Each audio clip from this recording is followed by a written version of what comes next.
Of people living together inside of a Tampa mansion and treated like slaves.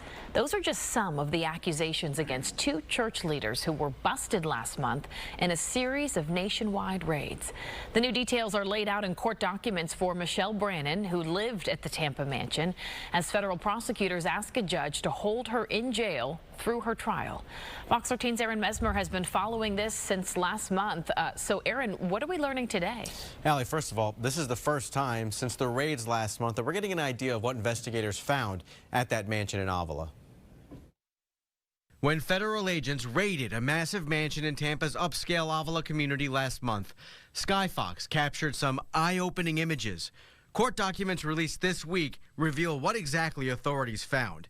Several Mercedes-Benz and Bentley sedans topped with gift bows and crates containing life-sized expensive stone statues and decorative pillars for landscape installation. They're not using the money for good. They're literally using it to fund their very lavish lifestyle. A lifestyle that for David E. Taylor and his Kingdom of God Global Church included several properties across the country that were all busted.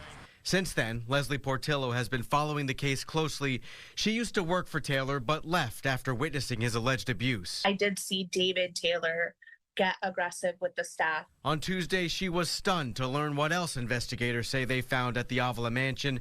According to prosecutors, the church's executive director, Michelle Brannon, was living there, and she's accused of having 57 workers and victims, some underage, living with her, all part of a forced labor scheme.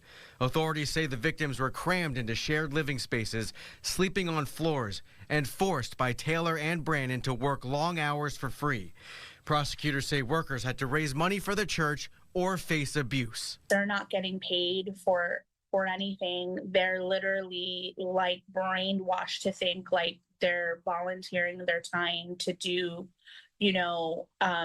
ministry work. Investigators say Taylor and Brannon collected $50 million and used most of it for themselves. New court documents reveal Brannon even had $500,000 in gold bars and $60,000 in cash in her bedroom. The details were released this week as part of Brannon's bond hearing in Michigan. The family members have been waiting for so many years for their family member, for their loved one to come back. Leslie's good friend never made it back to her family. She passed away from cancer while still working for the church.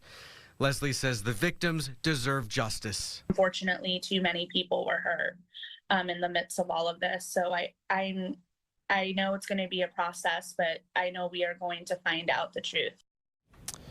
Brannon was due in court for her bond hearing in Detroit today, where this federal investigation was launched. Again, prosecutors say she's a flight risk, and they worry that she would try to manipulate victims. And we're waiting to hear the results of her hearing. Allie. All right, Aaron Mesmer in the newsroom tonight. Aaron, thank you.